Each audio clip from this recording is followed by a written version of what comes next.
terlihat seorang perempuan membawa beberapa botol susu kedelai untuk dijual dengan meneriakkan dagangannya.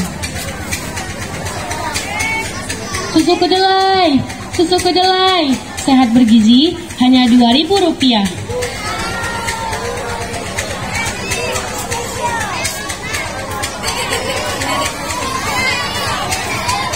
Maka wanita itu pun berhenti di sebuah pohon besar dekat sekolah dasar yang mulai didatangi anak-anak berseragam hitam putih.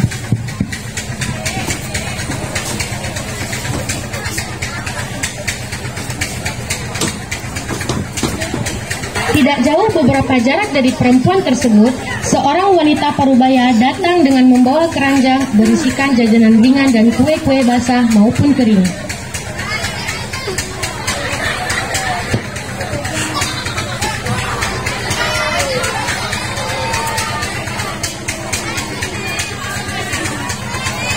Wanita itu terlihat menghela nafas perlahan, membuang nafasnya yang sesak karena kelelahan. Ia duduk sebentar.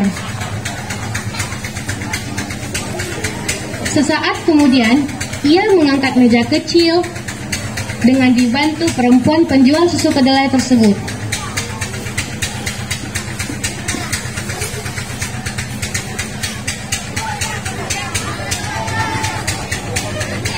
Wanita itu pun mengucapkan terima kasih sambil menganggukkan kepala. Lalu, ia membentang sebuah karpet merah muda dan ditaruhnya di atas barang-barang dagangannya.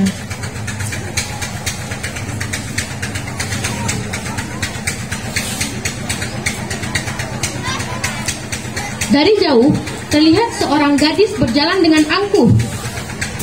Lalu wanita itu melihatnya, tapi tatapannya dibalas angkuh oleh gadis itu. Gadis itu menatapnya hina, lalu membuang muka. Wanita itu lagi-lagi menghela nafas sambil mengulas dadanya. Ia selalu berharap gadis yang barusan di hadapannya akan berubah menjadi gadis yang baik. Anak yang tidak akan mendapat hina dan murka dari sang kuasa karena mendurhakai dirinya. Lalu ia menyebut nama putri sulungnya dalam hati. Farah, Farah. Ia selalu berharap tanpa putus asa. Apapun cercaan dan didengarnya, Farah tetaplah menjadi buah hati yang disayangnya. Tak peduli perangai buruknya, biarpun ia harus mati demi menghidupinya.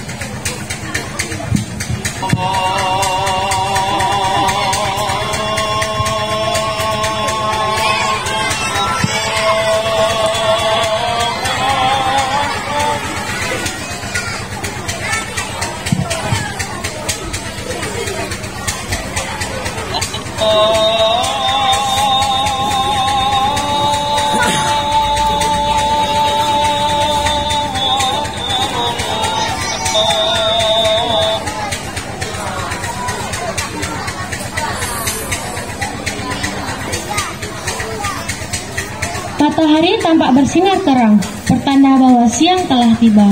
Wanita parubaya itu terlihat bersiap-siap membereskan dagangannya.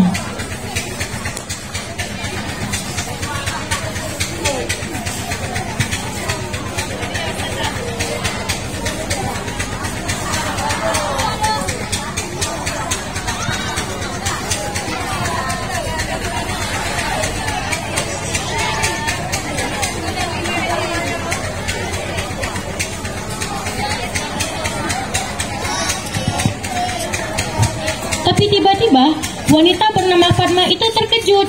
Ia melihat betapa berantakannya perabotan rumah. Kursi-kursi sudah tidak teratur, meja yang terbalik, bingkai foto yang pecah, dan piring-piring juga bertaburan bahkan sebagian pecah.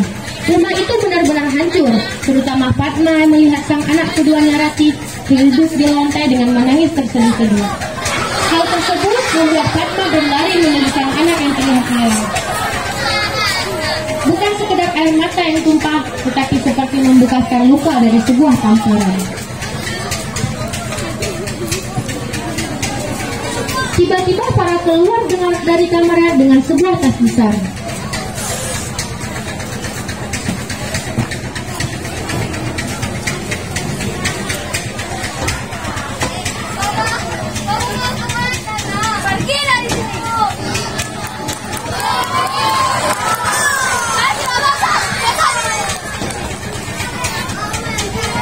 Di luar, Seorang wanita berbusana muslimah terlihat curiga dengan keributan yang terjadi di rumah Ibu Fatma. Ia pun segera menghampiri agar hal-hal buruk tidak terjadi.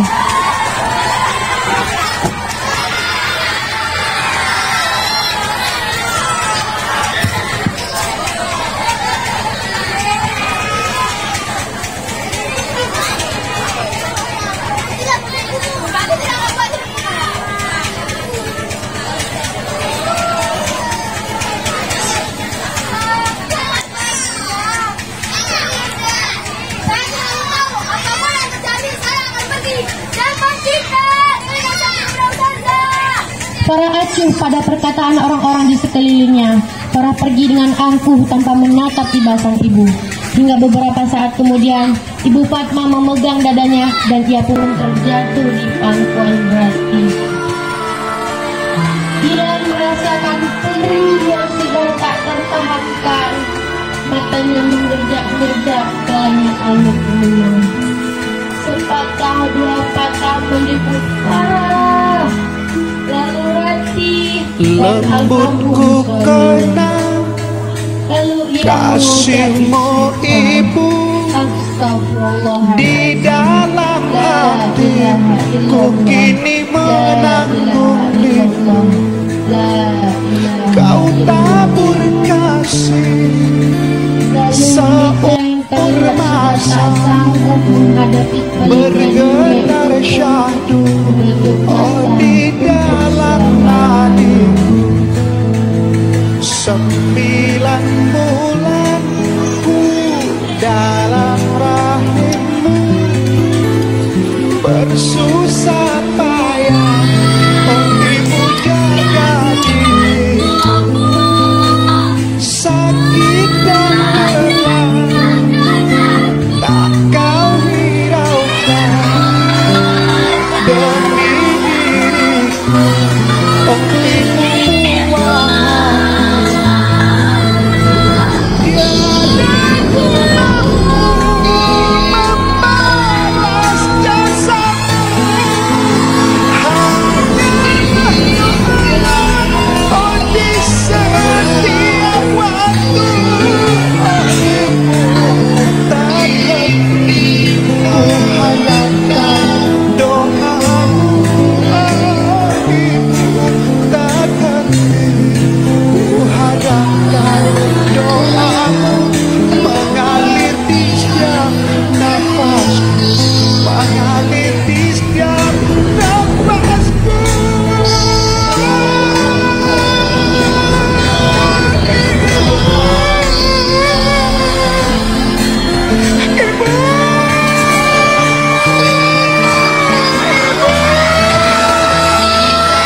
Lembutku kenang kasih ibu di dalam hatiku kini menanggung. Seorang gadis muda terduduk lesu di terminal bus kota. Wajah wanita itu tampak pucat dan matanya kosong menatap datar. Sesekali ia menutup mulutnya dengan sapu tangan karena batuk yang berkali-kali menyerang hingga ke paru-paru. Iya, gadis itu Farah. Farah terkena penyakit yang saat ini sedang ditakuti oleh orang-orang di dunia.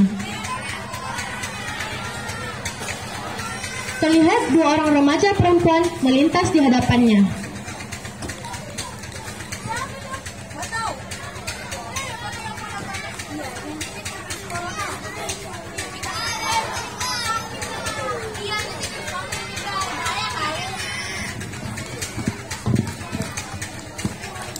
Lalu Farah segera pergi karena tidak sanggup mendengar ejekan orang. Lalu ia terjatuh sebelum sampai di seberang jalan. Farah sudah tidak sanggup lagi dengan rasa sakit yang telah menggorotinya. Ia terlambat untuk menyelamatkan diri. Ia pun mencoba mengucap istighfar, namun bibirnya beku. Tapi tiba-tiba wajah sang ibu terlihat olehnya. Ia menangis, menyebut ibunya berkali-kali dan mengucap, "Maafkan aku ibu, maafkan aku." Tapi sayang, nasi sudah menjadi bubur. Bu Fatma telah lebih dulu menghadap Sang Maha Kuasa. para pun meninggal dengan hidup yang sia-sia. Hatiku kini selalu merindu sakit